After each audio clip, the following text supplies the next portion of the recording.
battle the wind, but being at sea for many years, you get kind of used to this. I'm inspired to see you this morning on this most solemn of our national holidays. I'm honored to be selected as this year's keynote military speaker. The official birthplace of Memorial Day is recognized as Waterloo, New York, because it observed the occasion on May 5th, 1866, and on each year thereafter. The friendship between General John Murray, a distinguished citizen of Waterloo, and General John A. Logan, who helped bring attention to the event nationwide, likely was a factor in this holiday's growth. On May 5th, 1868, in his capacity as Commander-in-Chief of the Grand Army of the Republic, Logan issued a proclamation that Decoration Day be observed nationwide. It was observed on May 30th in 1868.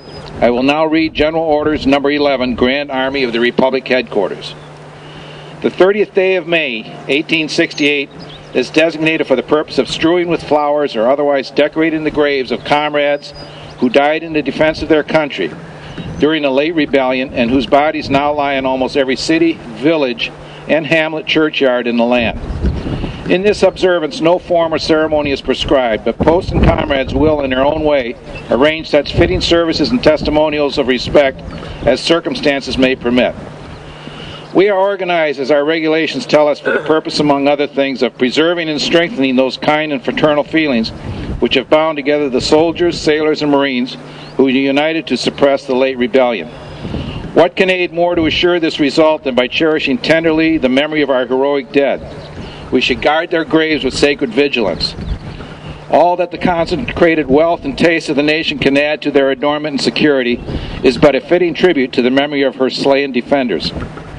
Let the pleasant past invite the coming and going of reverent visitors and fond mourners. Let no neglect, no ravages of time, testify to the present or to the coming generations that we have forgotten as a people the cost of a free and undivided republic.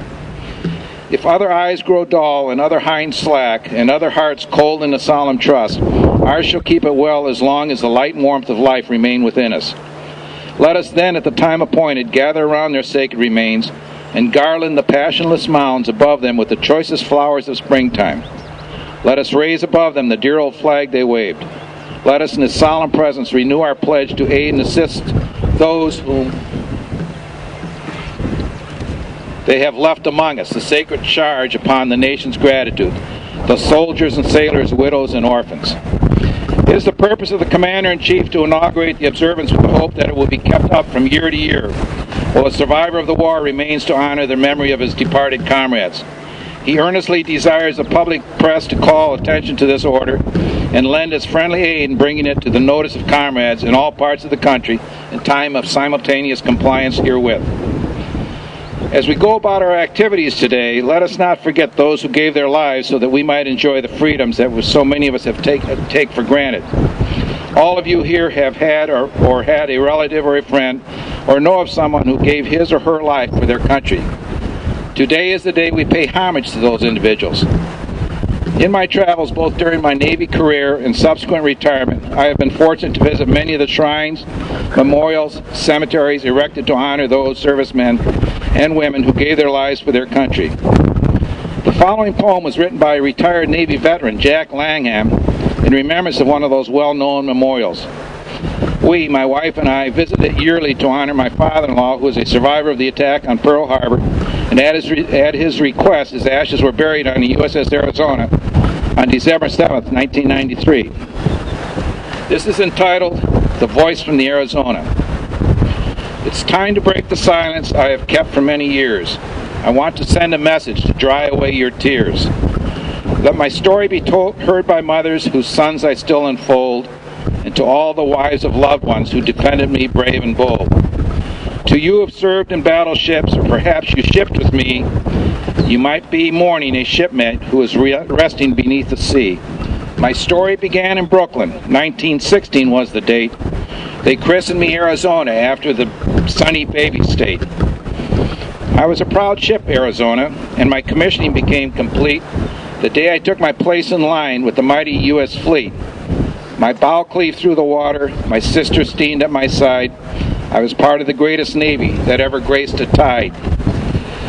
If you have been one of mine, you helped me earn my fame. You served me well and faithfully. I'll always cherish your name. The years sped by too fast, it seems, and this lady was growing old. Then infamy at Pearl Harbor, my destiny did unfold. That tranquil Sunday morning found me secured in Battleship Row, and without a sign or warning, I suffered my first blow. My crew rushed to battle stations and valiantly began to fight. The aggressors came on relentlessly, attack, attack, with no respite. My boilers blew with a resounding blast when a bomb dropped down my stack. The magazines were next to go, a blow that broke my back. Colors flying, one last salute, and with twisted and burning steel I gave into the merciful waters and felt mud engulf my keel. Now I rest beneath the waves, embracing my beloved crew, almost the entire complement, 1,102.